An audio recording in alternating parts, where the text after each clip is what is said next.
Hey, what's up everybody, Andrew here, and today we're taking a look at the much anticipated Dell Inspiron 7577. This one's the update to the Inspiron 7567, which was a very popular gaming laptop. This new model now includes an aluminum palm rest, Thunderbolt 3, Nvidia GTX 1060 Max-Q, and the retail starting price is $999. FYI, sometime Dell runs some crazy promotions on their laptops. I'll keep you guys posted. Alright, let's get started. The Inspiron 7577 also features a slightly revised exterior. Towards the back, the vents are more streamlined and modern, and not flashy looking like the Inspiron 7567. And towards the front, the black and red Spider-Man themed looking grills are now gone in favor of more of a cleaner, simpler look. Overall, I'm really digging this new design. It looks less like a flashy gamer's laptop and more like a casual everyday laptop. And another exterior design change here is the top section is now made out of plastic instead of the soft touch coating. When you open up this laptop, you're now greeted with an all-new aluminum palm rest that feels rock solid and very sturdy. You can try to press down here very hard, but you're not going to get this keyboard deck to budge. And to make it look a little bit more premium, the new Dell logo is now raised instead of printed on like the old models. Alright, so here are the ports on the left side of the laptop. You got your security lock slot, charging port, RJ45 Ethernet, USB 3, and an SD card reader. On the right side, you got your headset microphone jack combo, 2 more USB 3s, and finally a USB Type-C with Thunderbolt 3 and a full-size HDMI 2.0 port. There is some medium display flex, especially towards the top middle section, but it's within range of the other gaming laptops at this price point. Just like its predecessor, you got 2 row rubber feet and 1 screw here to remove to access the internal components. I simply love this feature, it just makes it so easy to access the internals. Let's take a look at the internal components. Here goes your 4-cell 56 Wh battery pack, which is a big step down from its predecessor, which had a 74 Wh battery. 2.5-inch hard drive bay. Here you got your 256 NVMe SSD, which is wicked fast. Intel dual band wireless AC8265 with Bluetooth 4.0. Here goes your 2 RAM slots. This model has 8 gigs of RAM, but you can expand to 32 gigs. And last but not least is your 2-fan setup. A super cool feature on this laptop is a built-in fingerprint scanner. I'm really surprised that Dell's not even promoting this on their website. It just makes using Windows Hello so much better. This laptop features a 15.6-inch Full HD anti-glare IPS display that's pretty decent.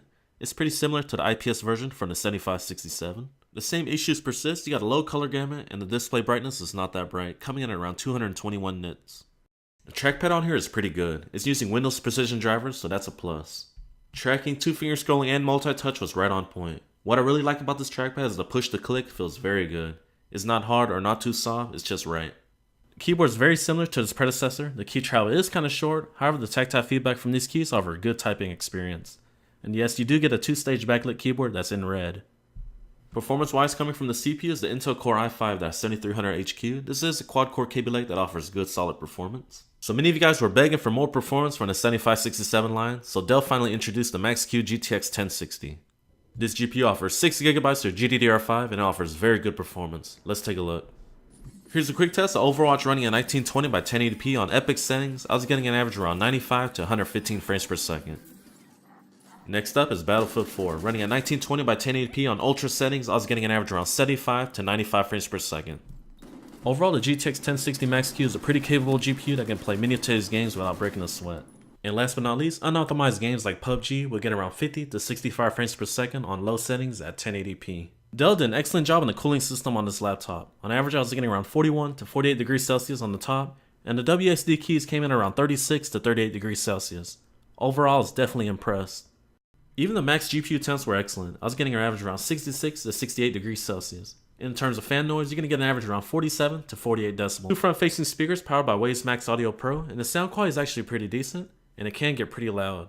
My biggest knock on this laptop is the missing subwoofer, as the low ends are very weak. Battery performance comes from a 4-cell 56 Wh battery pack, which is a bit smaller than its predecessor, which had a 74 Wh battery. On average, I'm getting around 4 to 5 hours of usage on medium screen brightness, and that's with light-duty activities like browsing the web, watching Netflix, and typing some reports. And if you plan on gaming on a battery pack, you're going to get approximately an hour and 20 minutes. And this year you get quick charge where you can charge the laptop up to 80% in about an hour. Okay, so for $1,000 you get a very well designed laptop with very good build quality, a quad-core i5-7300HQ, 8 gigs of RAM, a wicked fast 256GB NVMe SSD, a decent 15.6-inch Full HD IPS panel.